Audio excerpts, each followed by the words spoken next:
कामयाबी coaching centre में आप सभी लोगों का स्वागत है।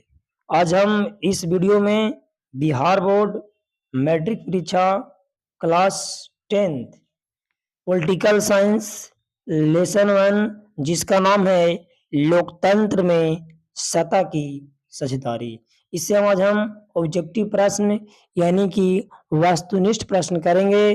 तो आइए शुभारंभ किया जाए। क्वेश्चन नंबर 1 आपको स्क्रीन पर आते हुआ क्वेश्चन नंबर 1 है, भारत में कहाँ महिलाओं के लिए आरक्षण की व्यवस्था है? तो ऑप्शन ए में है विधानसभा, ऑप्शन बी में है लोकसभा, ऑप्शन सी में है राज्यसभा, ऑप्शन डी में है पंचायती राज व्यवस्था। तो इसको राइट आंसर हो जाएगा ऑप्शन डी, यानी कि पंचायती राज व्यवस्था में भारत में महिलाओं के लिए आरक्षण की व्यवस्था किया गया है। कितना किया गया है जी? तो 50% यानी कि 50%। नेक्स्ट क्वेश्चन आपका स्क्रीन पर आता हुआ क्वेश्चन नंबर 2 है, अंतर्राष्ट्रीय महिला दिवस की घोषणा किस वर्ष की गई? ऑप्शन ए में 1982 ईस्वी में, बी में 1975 ईस्वी में, सी में 1970 ईस्वी में और डी में 1985 ईस्वी में। इसको राइट आंसर हो जाएगा ऑप्शन बी, यानी कि 1975 ईस्वी में अंतर्राष्ट्रीय महिला दिवस की घोषणा की गई। पूछेगा कि अंतर्राष्ट्रीय महिला दिवस कब मनाया जाता है? तो 8 मार्च। एग्जाम में कई बार आ चुका है जी कि अंतर्राष्ट्रीय महिला दिवस कब मनाया जाता है जी? तो 8 मार्च को मनाया जाता है। नेक्स्ट क्वेश्चन नंबर 3 है, भारत में राष्ट्रीय महिला आयोग अधिनियम कब बना? ए में 1990 ईस्वी में, बी में 1970 ईस्वी में, डी में 1985 ईस्वी में, सॉरी सी में है, और डी में 1996 ईस्वी। इसको राइट आंसर हो जाएगा ऑप्शन ए, यानी कि 1990 ईस्वी में भारत में राष्ट्रीय महिला आयोग का अधिनियम बना था। क्वेश्चन नंबर 4 में है जी, इंग्लैंड में यानी कि ब्रिटेन में, इंग्लैंड में महिलाओं को मताधिकार किस वर्ष प्राप्त हुआ? तो ऑप्शन ए में 1919, बी में 1925, सी में 1918, डी में 1936।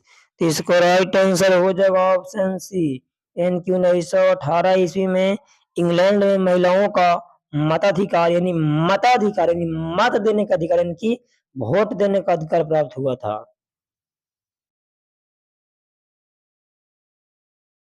क्वेश्चन नंबर 5 है, राजनीतिक दल का नींव सबसे पहले किस देश में पड़ी? तो ऑप्शन ए में भारत, सी में, बी में है चीन, सी में है ब्रिटेन यानी कि इंग्लैंड और डी में है अमेरिका।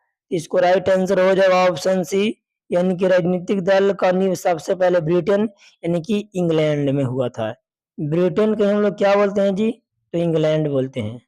कोई कोई इसको ब्रिटिश भी बोलता है, ब्रिटिश। नेक्स्ट क्वेश्चन नंबर 6 है कि सांप्रदायिक राजनीति किस पर आधारित होती है? तो ऑप्शन ए में है धर्म पर, बी है जाति पर, सी में है क्षेत्र पर और डी में इनमें से कोई नहीं। इसको राइट आंसर हो जाएगा ऑप्शन ए, क्योंकि जो सांप्रदायिक राजनीति है जी वो किस पर आधारित है? तो धर्म पर आधारित है। नेक्स्ट क्वेश्चन नंबर 7 है, निम्न में से कौन संघ सरकार का उदाहरण है? ऑप्शन ए में है अमेरिका, बी में है ब्रिटेन, सी में है चीन, डी में इनमें से कोई नहीं। इसको राइट आंसर हो जाएगा ऑप्शन ए, यानी कि अमेरिका में संघ सरकार का उदाहरण है। नेक्स्ट क्वेश्चन नंबर 8 है जी, पंचायती राज संस्था में महिलाओं के लिए कितना प्रतिशत आरक्षण की व्यवस्था है? अब तुरंत बताएं थे जी। ऑप्शन ए में है 90%, बी में है 25%, सी में है 75% और डी में है 50%। तो इसको राइट आंसर हो जाएगा ऑप्शन डी, यानी कि 50%। पंचायती राज व्यवस्था में महिलाओं के लिए 50% आरक्षण की व्यवस्था किया गया है। नेक्स्ट क्वेश्चन नंबर 9 है, भारत की वित्तीय राजधानी के रूप में किसे जाना जाता है? यानी कि भारत की वित्तीय राजधानी कौन था? तो ऑप्शन ए में है पटना को, बी में है मुंबई, सी में है नई दिल्ली, डी में है बंगलुरु।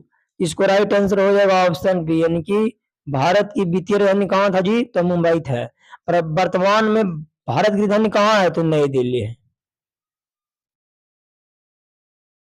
इस वीडियो का लास्ट प्रश्न है, क्वेश्चन नंबर 10 है जी। क्वेश्चन नंबर 10 में है बाबू कि भारत में यानी कि इंडिया में किस तरह का लोकतंत्र है? ऑप्शन ए में अप्रत्यक्ष यानी कि इनडायरेक्ट, बी में प्रत्यक्ष यानी डायरेक्ट, सी में दोनों और डी में इनमें से कोई नहीं। तो इसको राइट आंसर हो जाएगा ऑप्शन ए, यानी कि भारत में अप्रत्यक्ष लोकतंत्र है। लोकतंत्र किसको बोलते हैं जी? तो लोकतंत्र उसको हम बोलेंगे जहां जनता का शासन चलता है। लोकतंत्र जो है जो बाबू वो दो शब्द से मिलकर बना है। लोक प्लस क्या?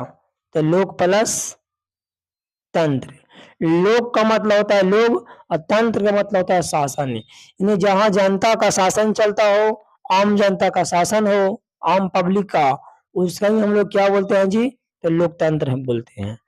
जो भी आपको इस वीडियो में प्रश्न बताया गया एग्जाम की दृष्टि से बहुत इम्पोर्टेंट है, तो इस प्रश्न को आप अच्छे से समझें ताकि इससे संबंधित जो भी प्रश्न आए आपको एग्जाम में क्वेश्चन न छूटे। फिर आपसे बहुत जल्द मिलेंगे नेक्स्ट वीडियो में। धन्यवाद।